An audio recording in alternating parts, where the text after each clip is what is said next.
I've had 3 near-death experiences in my life. And in those near-death experiences, I was able to experience whatever you want to call it, God, a creative force in the universe, a presence, and to experience the unconditional love and how it isn't even personal. To share something that could be a controversial story, but I'd like to share it.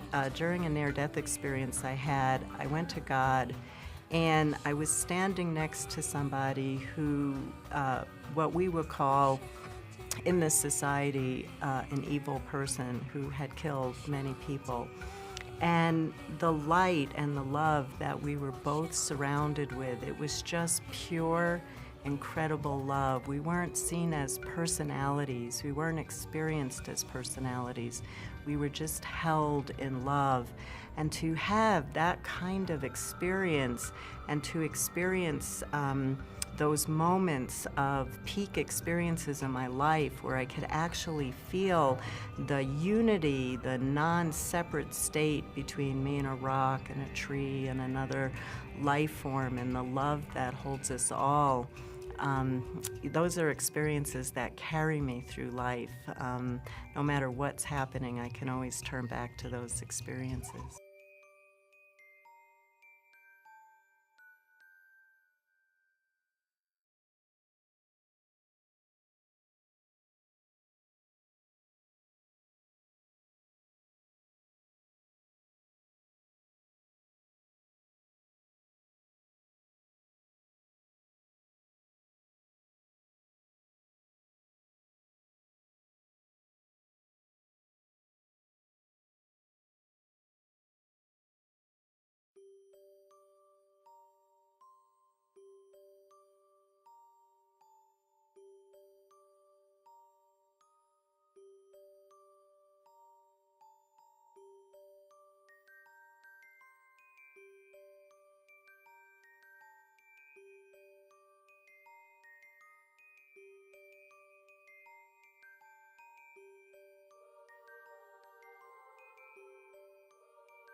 But one thing is clear and proven.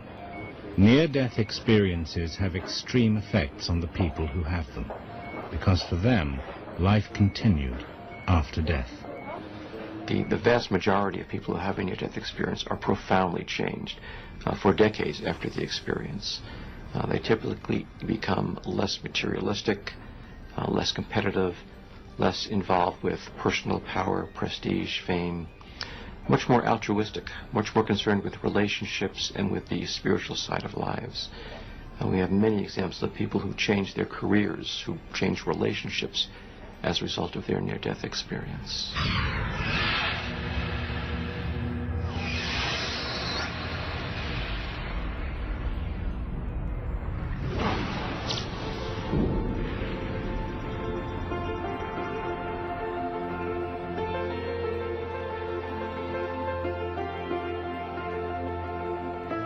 Gordon Allen was an entrepreneur, a ruthless and very successful financier who worked in the heart of the Pacific Northwestern business world. The important values that I had at that time, the first important value was to make sure that everything was okay with my children. The second important value was to maintain cash flow, and that was really what made me run. It also was a lot of fun to make money. I enjoyed making money. The funny thing about money, and the good news about money in some respects, is that it totally doesn't care who owns it or how you came to own it. It really doesn't matter. And so that means that one person who's a not very good person can have a lot, and somebody who's a good person maybe isn't going to have it, because money doesn't discriminate in any sense of the term. Gordon's ruthless business world was about to be turned upside down. He became acutely ill with pneumonia. Feeling like he was about to die, he took himself to hospital. I remember him putting me in a wheelchair. I remember looking at the admitting area and being wheeled into some sort of a room, and that's about what I remember of that part of it.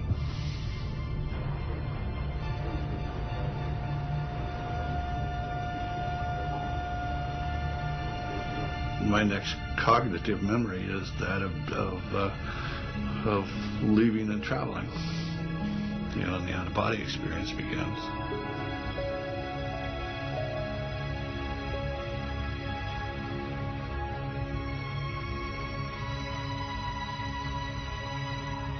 The very first thing that came over me was this absolutely profound sensation of love. I mean, it was so unconditional. A love of the child, or the child of the mother, the two of those interacting. And that love was so totally unconditional, it was overwhelming to me. And that was beautiful and wonderfully accepting. And as I proceeded into this, the sense of this very profound love was followed by a sense of purposefulness, that whatever is happening has a point to it. I ended up in more of a space. I'm not standing on grass, and I'm not out into the woods, and there aren't streets paved with gold, but where I'm at is in a space, and a high spiritual being has greeted me, and there's two other spiritual beings, one on the left, one on the right, and I'm being communicated with. I cannot recreate the sounds in my mind, but I was greeted as an old friend and a loved brother, and that if I chose to go home, come home, I could.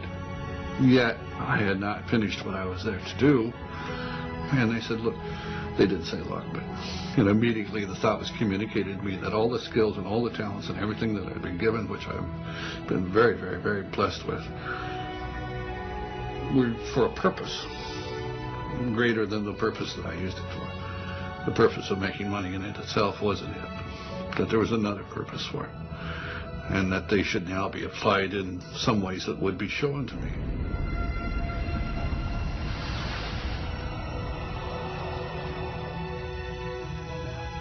Absolutely, that's the moment my life changed. That is the moment my life changed. When I came back, my heart is filled, and you would describe this as being on fire. Your heart feels like your heart's on fire. And it's on fire with love, okay? The sensation of love that I experienced as I was going through the out-of-body experience has retained itself. I'm there. It's in me. It hasn't gone away. It hasn't changed. So I'm trying to understand where it's going to go, but I've decided that I was not going to try to save anything that I had from my past life in the financial world or the business or anything. So those people who were most vehement about the fact that I wasn't going to work in the real world anymore as financial guru, and that they weren't going to be able to make a lot of money off of me anymore by whatever method that was, I called them up. I say, hi, Bill, hi, Jack, or whoever it was. This is Gordy, you remember? Oh, yeah, Gordy. And you can hear them pull back off the phone because they're waiting for the hit, because in the old days that might have been a hit coming after them, looking for the money or whatever I was doing. I said, hey, last time we talked, I wasn't really too happy about the way that came out, and I think I would be less than candid if I didn't say I was not being good to you, that I wasn't being loving to you. And I just wanted to call you and ask your forgiveness for whatever I might have done to you. Now, if you want to hear dead air on a telephone, do that. You have total silence, and then there's a little stutter, and they say, well, yeah, I guess so, or whatever, and that's the end of it.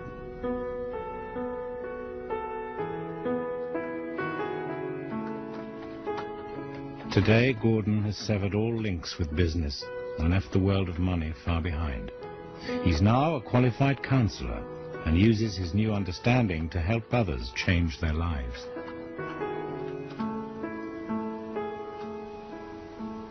The after effects that Gordon Allen experienced are typical of a large number of near-death experiencers whose lives before the experience were not compatible with the values they learned afterwards. Some of the people that I've talked with have included like a policeman who found he couldn't kill people, couldn't shoot after his experience, and went on to become a high school teacher. Someone involved in organized crime who went on to become a counselor for delinquent children. These are not unusual stories to hear from near-death experiencers. I think with someone like Gordon, who had such drive and such organizational skills, to see him use these now to help other people rather than just acquire more wealth was quite phenomenal.